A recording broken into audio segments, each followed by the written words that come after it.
গোয়ালের সামনে বড় বড় কচি কচি ঘাস হয়, কিন্তু ওই গোয়াল ধানের ঘাস আমরা খেতে পারিনি। গৌর ভগবানকে চিনতে পারিনি। মায়ের চরণে এসে সন্ধ্যাবেলা সকালবেলা যখন হরিনামের খেলা খেলতে যেতেন, তখন মায়ের চরণকে বন্দনা করে মাকে 3বার প্রদক্ষিণ করে মায়ের পায়ের ধুলি নিয়ে চলে যেতেন হরিনামের খেলা খেলতে। আবার সারা দিন পরে ঘরে এসে মায়ের চরণে আগে চরণের ধুলা নিয়ে সমস্ত অঙ্গে মাখতেন।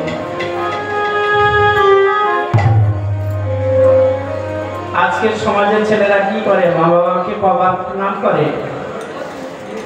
আগে নিজের দিকে তো আসতে হবে, তবে তো ওই দিকে যেতে হবে। আজকের আমরা প্রণাম করি কখন? প্রণামটা জীবনভর ভুলে গেছি। প্রণাম করতে যায় একটা সময়, তাও ভগ্নিপতিরা ঘাট ধরে বলে, আরে বিয়ে করতে যাচ্ছি, বাবা মাকে অন্তত একটু প্রণাম করে যা। ওই বিয়ে করতে যাওয়ার সময় একটুখানি মাথা নিচু হয়, তা ওই 1 হাত দিয়ে। প্রণাম তো 1 হাত দিয়ে হয় না, একেতে প্রণাম নয়।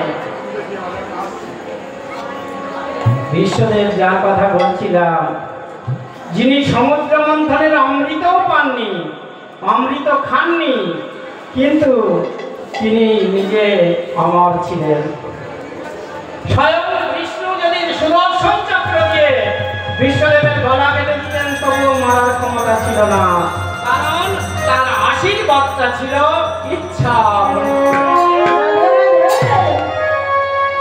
যদি তিনি মনে করেন তাহলে জীবন ত্যাগ করবেন, দেহ থেকে যদি মনে করেন প্রাণায়াম দ্বারা দেহটাকে ত্যাগ করবেন, তাহলে ইচ্ছা করলে জীবনটা যাবে, নইলে কোটি কোটি বছর তিনি বেঁচে থাকতে পারতেন। অর্জুনের তীরে কোনো কাজ হয়নি। অর্জুন তো তীর মেরেছিল, তীর রাখার মতো জায়গা ছিল না শরীরে, কিন্তু মরল না কেন 6 মাস? ইচ্ছা যতদিন করবেন না ততদিন বিশ্বদেবের মৃত্যু হবে না। এই আশীর্বাদটা কোথায় পেয়েছিলেন? শাস্ত্র তো আমরা অনেক জেনে বসে আছি, তাই বললেন লেখাপড়া শিখে পণ্ডিত হয়ে উচ্চ শিক্ষিত হয়ে কলেজ থেকে গিয়ে 10,000 টাকার ধর্মগ্রন্থ কিনে নিয়ে এসে মুখস্থ করে পণ্ডিত হওয়া যায়, কৃষ্ণ ভক্ত হওয়া যায় না। আপনি বিদ্যার বলে পণ্ডিত হতে পারবেন, কিন্তু ভক্ত হতে পারবেন না। ভক্ত হতে গেলে ভক্তের দোকানে গিয়ে ভক্তি সেখান থেকে কিনে আনতে হবে। ভক্তির বীজটা সেখান থেকে সঞ্চয় করতে হবে। আমাদের পশ্চিমবাংলার মধ্যে সবচেয়ে মূল্যবান নামকরা জায়গা হচ্ছে বীজের মধ্যে। বীজের মধ্যে সবচেয়ে কি বীজ? বিভিন্ন জাতীয় বীজ পাওয়া যায়, নাম আছে বাকরা বা আমতলার বীজ। পশ্চিমবাংলার ওয়েস্ট বেঙ্গলের সব মানুষ জানে যে আমতলার বীজের আগে এত ভালো বীজ আর কোথাও পাওয়া যায় না। এই তো আপনাদের পাশে। তাহলে বীজ, কৃষ্ণ নাম আমরা সব জায়গায় হচ্ছে, কিন্তু বীজটা কোথায়? আসল কৃষ্ণ নামের বীজটা রয়ে গেছে নবদ্বীপ ধামে, মহাপ্রভুর কাছে। ওখান থেকে আনতে হবে। এই বীজদান 6 জন ব্যবসায়ী খুব কষ্ট করে ওনারা এসে দোকানটা করেছিলেন। এই 6 জনকে আমরা আদৌ সনাতন ধর্মের মানুষ চিনি না। একজন হচ্ছে রূপ, একজন সনাতন, একজন ভট্ট, একজন গোপাল ভট্ট, একজন হচ্ছে জয়রূপ সনাতন ভট্ট রঘুনাথ, আর শ্রীজীবী গোপাল ভট্ট দাস রঘুনাথ।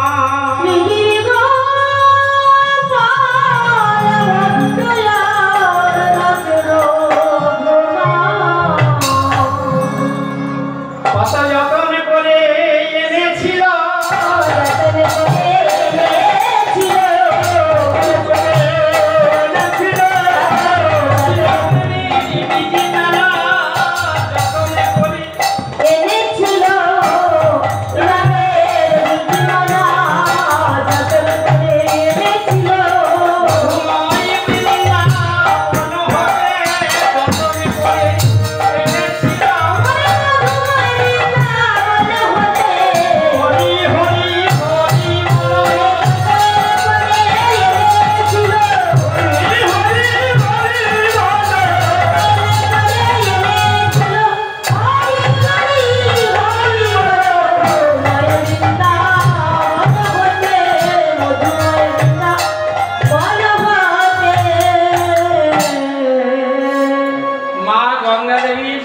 ছেলে জলে ভাসিয়ে দিয়েছিল, আপনারা সবাই জানেন। আপনারা সবাই জানেন 7টি ছেলে ভাসিয়ে দিয়েছিলেন। 8 বারের বেলায় শান্তনু মহারাজ, ভারতবর্ষের সম্রাট, তিনি বাধা দিয়েছিলেন। মা গঙ্গা দেবী বলেছিলেন বাধা দিলেও হবে না, ছেলেটি আমি নিয়ে চলে যাব। বললেন আর একটা শর্ত ছিল যে বাধা দিলেই তিনি স্বামী ত্যাগ করবেন, তাই করেছিলেন বাবা। কিন্তু ছেলেটাকে বলেছিলেন রেখে যান। মা গঙ্গা দেবী উত্তর দিয়েছিলেন ভারতবর্ষের সম্রাট হয়েছে, সংবিধান শেখনি। ছেলে তোমায় দিয়ে দেব, তোমার সংসার আর করবো না, আমি চলে যাচ্ছি। আমি জল তো, আমি নারায়ণের চরণ থেকে আমার জন্ম, গোবিন্দের চরণ থেকে আমার জন্ম। আমি তোমার কাছে এসেছিলাম, সংসার করলাম, 7টি ছেলে জলে ডুবিয়ে দিলাম। 8টার বেলা তুমি বাধা দিয়েছো, তুমি আমার কোনো কাজের বাধা দিলে আমি তোমার সংসারে থাকবো না, এ কথা বলা ছিল। কিন্তু আজকে আমি চলে যাচ্ছি, তবে ছেলেটা আজকে দিয়ে যাব না। 18 বছর যখন পূর্ণ হবে, যে জায়গায় নিয়ে আমি জলের মধ্যে চলে যাচ্ছি, ওই জায়গায় দাঁড়িয়ে থেকো, আমি তোমার ছেলে তোমায় ফিরিয়ে দেব। তাই হয়েছিল। 18 বছর বয়সে, যখন 18 বছর বয়স হলো, তখন মা গঙ্গা দেবী শান্তনু মহারাজকে সন্তান দিয়েছিলেন। তার আগে দেননি। তিনি নিয়ে চলে গিয়েছিলেন পাতালপুরীর মধ্যে, সমুদ্রের জলে, গঙ্গার জলে নেমে গেলেন। জল গিয়ে দেবী তো উনি মা মানবী হয়েছিলেন, উনি জলের মধ্যে চলে গেলেন। চলে গিয়ে দেবগুরু বৃহস্পতির কাছে গেলেন। এগুলো হচ্ছে হানির খবর, ভিতরের খবর, জানেন। অনেকদিন পরে এসেছি একটু, তাই আপনাদের একটু ভিতর থেকে ধরছি, শোনাবো আপনাদের লীলা, একটা পালা শোনাবো। কিন্তু এগুলো তো জানতে হবে। ওখান থেকে নিয়ে চলে গেলেন, চলে গিয়ে দেবগুরু বৃহস্পতির কাছে গেলেন। বৃহস্পতির কাছে গিয়ে সেখান থেকে তাকে বিদ্যাভ্যাস করালেন। দেবতাদের গুরুদেবের কাছে গেলেন ছেলেটাকে নিয়ে। আমরা মা বাবা ছেলেকে আজকাল ইংলিশ মিডিয়ামে নিয়ে যাচ্ছি। কেন বিশ্বদেবকে ইংলিশ মিডিয়ামে স্কুলে দিতে পারেনি? ছেলে আমার কি ইংরাজি শিখছে। মা বাবা একবারে আনন্দে আত্মারা হয়ে 8খানা 16খানা 32খানা হয়ে যায়। ছেলে আমার ইংরেজি কবিতা পড়তে পারে, বাবা কি ছেলে। রান্না করলে ভাত হওয়া যায়, জন্ম দিলে বাপ হওয়া যায়, কিন্তু ওই বাপের নাম হয় পিতা, আবার ভাতের নাম হয় অন্ন। বলে যেই ভাত সেই তো অন্ন, তাহলে 2 রকম নাম কেন? বলে ব্যাপারটা হচ্ছে, একটা হচ্ছে যেটা আমরা নিজেদের স্বার্থে লাগাই, রান্না করি, আর রান্না করে সেইটাকে মাখিয়ে মুখিয়ে ঝাপঝাপ করে গালের মধ্যে দিয়ে খেয়ে নেই, এটাকে বলা হয় ভাত খাওয়া। আর ওই ভাতটা রান্না করে যখন ভগবানের কাছে তুলসী দিয়ে নিবেদন করে, ভগবান আমি প্রসাদ করেছি, তুমি এটা গ্রহণ করো, তুলসী দিয়ে নিবেদন করে ঠাকুরকে দিয়ে যখন সেই অন্ন গালে তোলা হয়, তখন তাকে ভাত খাওয়া বলে না, তখন তাকে বলা হয় প্রসাদ অন্ন। জন্ম দিলে বাপ হওয়া যায়, ইংলিশ মিডিয়ামে লেখাপড়া শিখিয়ে একজন বাবা হওয়া যায়, জীবনে কোনোদিন পিতা হওয়া যাবে না। আরে বলে আরে মশাই, বাবা মানে তো পিতা, আমার পিতা মানে কি আবার আলাদা করে বাপ হয় নাকি? বলে হ্যাঁ, জগতে বাপ দেখা যায়, পিতা দেখা যায় না। পিতা কাকে বলে? বলে 10টি সন্তান জন্ম দিয়ে যদি কোনো একজন বাপ একটি সন্তানকে ভগবান শ্রী গোবিন্দের চরণে নিবেদন করে দিয়ে বলে, ওরে কৃষ্ণ বলে উড়ে পালা, কৃষ্ণ বলে উড়ে পালা,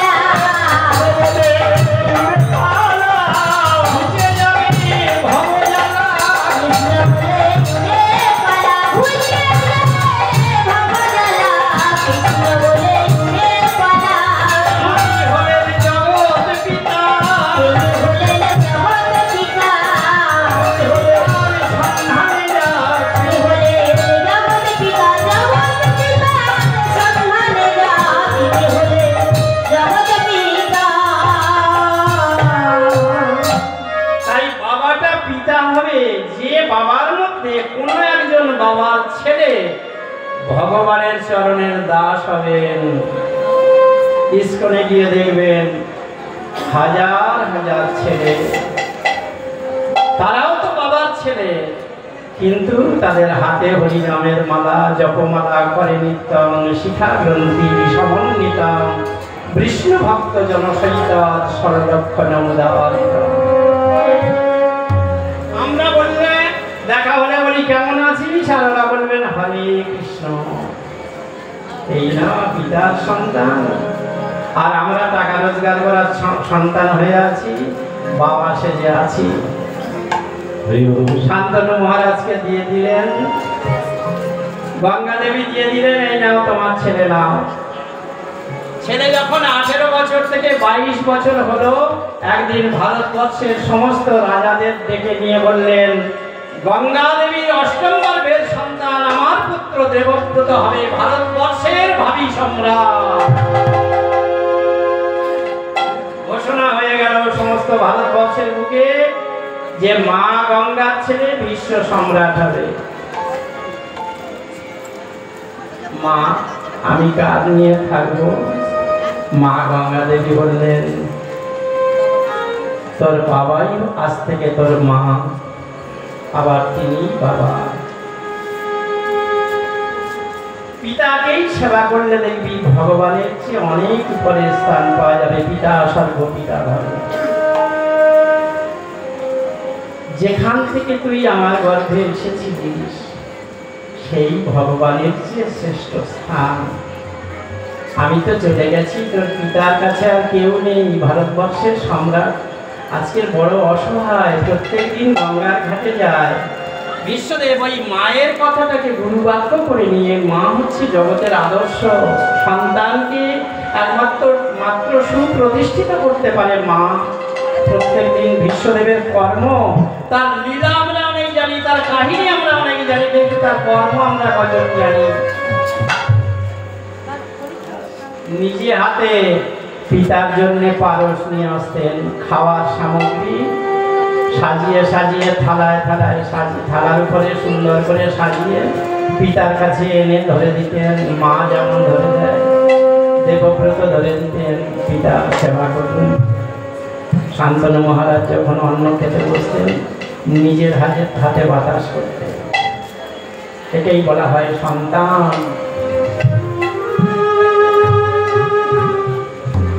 যিনি পিতৃ সেবা জানেন তিনি হলেন প্রকৃত সন্তান। নিজের হাতে বাতাস করতেন, পিতার জন্য নিজে শয্যা বানাতেন, নিজের জন্য বিছানা তৈরি করতেন। রাত্রেবেলা যখন শান্তনু মহারাজ ঘুমিয়ে পড়বেন, বাতাস করতে করতে ঘুমিয়ে পড়তেন। কে বাতাস করত? ওই ছেলেটা যার নাম বিশ্বদেব। ভগবান যাকে কুরুক্ষেত্রের যুদ্ধে সরসজ্জায় পড়ার পরে প্রত্যেক দিন প্রণাম করতেন।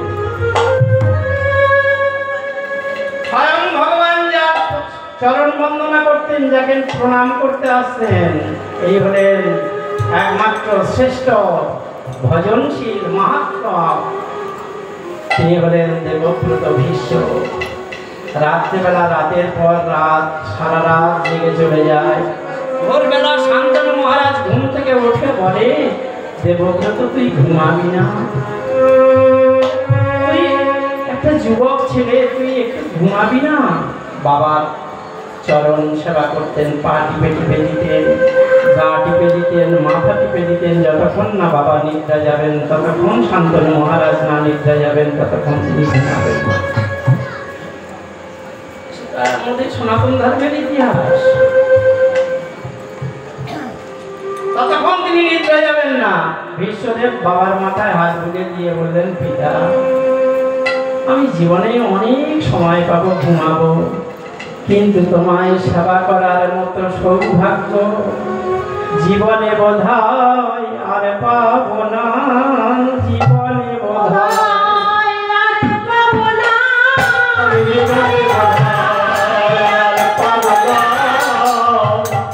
তোমার সেবা সুযোগে পিতা জীবনে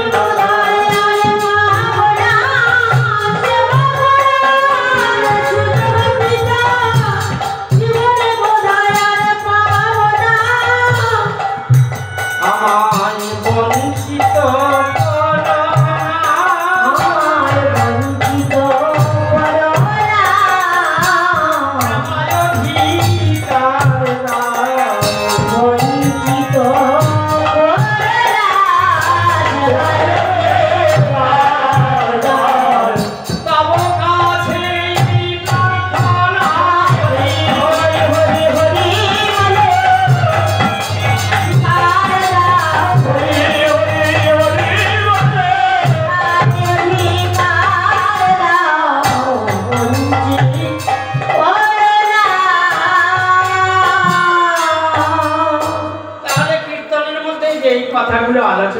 এগুলো কি? আমি একজন মানুষ, আমার আদর্শ কি হওয়া উচিত, আমার সন্তানদের আদর্শ কি হওয়া উচিত, আমার বংশ পরম্পরা কি আদর্শে অনুপ্রাণিত হলে তবে একজন মানুষের মতো কীর্তিমান পুরুষ হবে। আমাদের জগতে কীর্তি আছে, একটু বন্দুকবাজি করতে পারলে, পার্টির একজন নেতা হতে পারলে, বন্দুক গুলি নিয়ে গ্রামে মাস্তানি করে করতে পারলে, ঘুরে বেড়াতে পারলে তার কীর্তি। ফলে সেটা কোথায় থাকবে? গ্রামের মধ্যে থাকবে, ভারতবর্ষের ইতিহাসে থাকবে না। ভারতবর্ষের ইতিহাসে থাকতে গেলে ধর্মকে নিয়ে যারা ধরেছেন তাদের আদর্শ আছে। পাশের নদী পার হলেই সেই ছেলেটা, যার নাম ক্ষুদিরাম বসু, যার গলায় ফাঁসির দড়ি দিয়ে দেওয়া হলো, সবাই মিলে এসে জানালো, ক্ষুদিরাম শুধু তুমি একটা কথাই বলো, তুমি একটা কথাই বলো যে বোমাটা আমি মারিনি।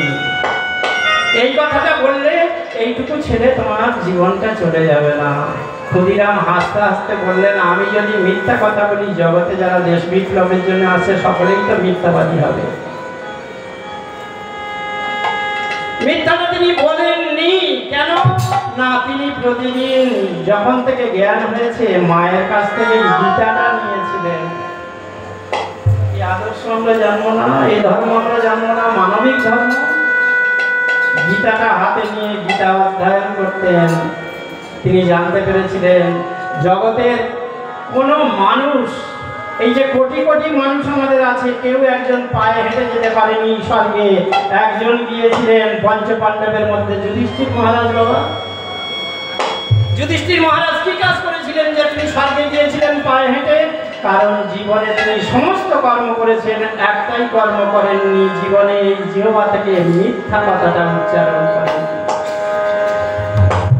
আড়ম্বরিতা করে প্যান্ডেল দিয়ে, মাইক দিয়ে, দল নিয়ে এসে উৎসব করে প্রসাদ বিতরণ করে ধর্ম হয় না। যদি একজন মানুষ মানুষের মতো আচরণ না করে, কোনোদিন সেই দেশে ধর্ম হয় না, হয় না, হয় না। মিথ্যা তারা বলতেন না। দেবব্রত ভীষ্ম রাজা হয়ে যাবে, সমস্ত জায়গায় ঘোষণা হয়ে গেল।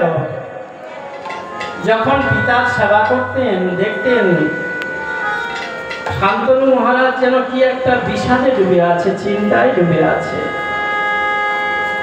আপনার মাথায় গ্রামে যারা ঘুরে একসঙ্গে, অনেকে বলেন না, কি রে তোর মনটা তো মরা দেখছি কেন? কি করে দেখা যায়? ওর সঙ্গে কথা তো হয়নি, শুধু মুখের দিকে তাকিয়ে বোঝা যায় ওর মনের মধ্যে একটা কোনো ব্যথা বা কোনো চিন্তা আছে। তাই তো কপালে চিন্তার ঘাস করে, প্রতিচ্ছবি করে। একদিন ভীষ্মদেব রাত্রেবেলা না ঘুমিয়ে পিতার চরণ সেবা করছে, পিতা জেগে আছে। এমন সময় পিতার চরণটা জড়িয়ে ধরে বলছে, পিতা একটা কথা জিজ্ঞাসা করবো? আমি ভারতবর্ষের সম্রাটকে জিজ্ঞাসা করছি, আমার জন্ম দেওয়া পিতাকে জিজ্ঞাসা করছি না। কথাটা কেমন মারা প্যাঁচ থেকে। আমি আপনাকে একটা কথা জিজ্ঞাসা করতে চাই, যদি ভারতবর্ষের সম্রাটের মাথায় এত চিন্তার বোঝা থাকে, তাহলে সেই রাজ্যের প্রজারা কি করে সুখে থাকবে? আপনার কিসের চিন্তা, কিসের দুঃখ? আমি তো আপনার একমাত্র সন্তান, আমাকে বলতে পারেন খোকা এ কথা তো বলতে বুঝে লাভ নেই, এ কথা তো শুনে লাভ নেই, এ কথা তোকে শুনে কোনো কাজই হবে না। পিতা আমি বড় হয়েছি, যদি প্রয়োজন হয় আমি সমস্ত কিছু পূরণ করবো, আপনি কৃপা করে আমার কাছে বলতে। বলে না, আমি এ কথা তোকে বলতেই পারবো না। কেন না, গঙ্গা দেবী যে চলে গেছেন, প্রত্যেক দিন গঙ্গার ঘাটে যেতেন। এখানে অধিরথ নামে ধীবরের মেয়ে, যার নাম মৎস্যগন্ধা, আপনারা মহাভারতের সঙ্গে যুক্ত আছেন। এই মৎস্যগন্ধা এত সুন্দর দেখতে ছিলেন যে দেখে মনে হয় যেন স্বয়ং মা গঙ্গার মতো ছিল তার রূপ। ওই জেলের মেয়েটা মৎস্যগন্ধা, ওর নাম ছিল মৎস্যগন্ধা, পরে হয়েছিল সত্যবতী, এবং পদ্মগন্ধাও নাম হয়েছিল। কেন না, জগতে পারে না, পারে না, পারে না, পারে না, জীবনে কারো দান করিতে পারে না, পারে না, জীবনে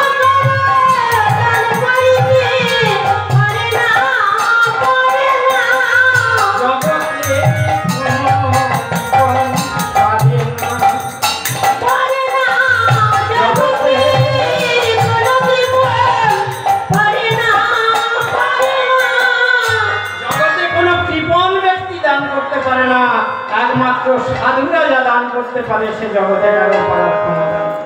ওই জন্য আমাদের জীবনে দরকার আছে কোনো ধনী মানির কাছে, জ্ঞানী মুনির কাছে গিয়ে নিজের দুঃখের কথা না বলে কোনো মানুষ যদি সাধুর কাছে গিয়ে তার দুঃখের কথা বলতে পারে, তার সমস্ত অভাব মিটে গিয়ে বড় ধনী হয়ে যায়। কারণ ও ছিল জেলের মেয়ে, সমুদ্রের নৌকা বাইতো, ওর বাবা জাল পাতত, আর সেই জালে যা মাছ পড়তো সেই মাছগুলো ওই বাচ্চা মেয়েটা বসে বসে খুঁটে খুঁটে আলাদা আলাদা করত। সেদিন বাবা ছিল না, আপনারা সবাই জানেন। সেদিন পিতা ছিল না। সমুদ্রের মাঝখানে একা বৈঠা বাইতে বাইতে বাইতে বাইতে মাছগুলো খুঁটে খুঁটে নিয়ে নৌকার পরে একদিকে সাজিয়ে রেখে দিয়েছে। একদিকে সাজিয়ে রেখেছে, তা মাছ তো মরে গেছে। মাছ মারা গেলে কি হয়? গন্ধ হয়। ওই যে বলছিলাম মাছি, সাধারণ মাছি, ওই মাছি ভনভনে মাছি, বড় বড় যে মাছিগুলো সবুজ রঙের হয়, ওরা লেগে গেছে। ডাঁশ, কাঁটাশি, মশা, মাছি, এরা সবাই এসে ছিটছে, কামড়াচ্ছে। দেখতে দেখতে ভোর হয়ে গেল, আর ভোরের বেলা ওই খেয়ায় পার হওয়ার জন্য একটা সাধু এসেছে। ভোরের বেলা একটা সাধু এসেছে, আরে আমায় পার করে দাও, কার নৌকা, এত বড় সাগর পার হবো না, একটু পার করে দাও। ওই জেলের মেয়েটা দেখলেন আর একটা বুড়ো মানুষ যে থরথর করে কাঁপছে, তখন তার ৭,০০০ বছর পরমায়ু। ৭,০০০ বছর পরমায়ু। এই ঋষিটা কে ছিলেন? পরাশর ঋষি। পরাশর ঋষি, যার পিতার নাম হচ্ছে মহামুনি ব্যাস, যিনি ভাগবত রচনা করেছেন। আর ব্যাসদেবের ছেলেকে, যার নাম হচ্ছে বৃন্দাবনের রাধাকৃষ্ণকে যিনি জাগাতেন, তার নাম হচ্ছে সুখসারী। ওই সারি নয়, সুখ নামের পাখিটা সুখমণি রূপে জন্মগ্রহণ করলেন ভারতবর্ষের মাটিতে। ও মাঝি, এই যে বুড়ো বাবু, তুমি যে আমায় ডাকছো, আমার বাবা নেই, আমি বাচ্চা মেয়ে, তুমি আমায় পার করে দিতে বলছো, আমি পার করতে পারি। জেলের মেয়ে তো নৌকা পাই, আমার অভ্যাস আছে, ঢেউ পার হতে পারি, কিন্তু আমার কত মূল্য দেবে বলো? সাধু বলছে, তুমি কত নেবে? তুমি যা চাইবে তার চেয়ে আমি অধিক অধিক গুণে দিয়ে দেব।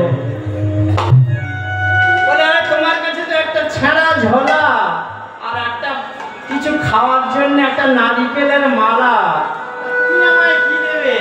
এমন সময় দাঁড়িয়ে বলছেন, বলে, আমার ঘরে কি ধন আছে, আমার ঘরে কি ধন আছে, জগৎ মাঝে আমার কাছে কি ধন আছে, সবাই জানে জগৎ মাঝে। আর হরি হরি হরি বলে, হরি হরি বলে, জগৎ মাঝে সবাই জানে। একবার নৌকায় করে আমার তুলে নাও তো, একবার তুলে নিয়ে ওপারে চলো, তারপরে দেখবে তোমায় কি সম্পত্তি দেব। এই বলে ঋষি পরাশরকে তুলে নিয়েছে। পরাশর ঋষিকে নৌকায় তুলে নিয়েছে। মেয়েটা যেখানে বসেছে ওর একটা গুড়া আগে বসেছে। এসে ঋষি পিছন দিকে ফিরে এসে বলছে, মেয়েটা তো বারবার গা ঝাড়ছে, কেন না মশা, মাছি, ডাঁশ, কাঁটাশি, এরা সবাই ওই মেয়েটার গায়ে কামড়াচ্ছে। যে সূর্য উদয় হতে চলেছে, এই সময় এসে এত কামড়াচ্ছে বলে এই মেয়েটাকে সরে আসতো। মানে এই সাধু বাবা, খবরদার খবরদার, তুমি ছুঁইবে না। এই আমার গায়ে মাছের গন্ধ না, মাছের জল লেগে লেগে, পচা মাছের জল লেগে লেগে আমার গাটা গন্ধ হয়ে গেছে, আর ওই জন্যে ওই সমস্ত মশা মাছিগুলো আমাকে ধরে ধরে কামড়াচ্ছে। বলে, আরে আয় না, আমার কাছে আয় না, বাচ্চা মেয়ে ভয় পাচ্ছিস কেন? ডেকে নিলেন। ডেকে নিয়ে মাথা থেকে মায়ের পা পর্যন্ত একটু হাত বুলিয়ে দিল। যেই না হাতটা বুলিয়ে দিয়েছে, মা সঙ্গে সঙ্গে সেই মশা মাছিগুলো কোথায় যে পালিয়ে গেল। যারা কামড়াচ্ছিল তারা সবাই ছুট দিয়ে পালিয়ে গেল। পালিয়ে যাওয়ার সঙ্গে সঙ্গে জঙ্গল থেকে যত মৌমাছি ছিল তারা গুনগুন করে এসে তোর গাটা শুকে দেখতো, দেখছে যে পচা মাছের গন্ধটা চলে গিয়ে সদ্য পদ্ম ফুলের গন্ধ বের হচ্ছে। এই নাম হলো মৎস্যগন্ধা থেকে সাধুর হাতের পরশ পেয়ে হলো পদ্মগন্ধা। তারপরে বললেন তুই আর একটু সরে আয়, তোকে আর একটা সম্পত্তি দেব। তাহলে কি সম্পত্তি দেব?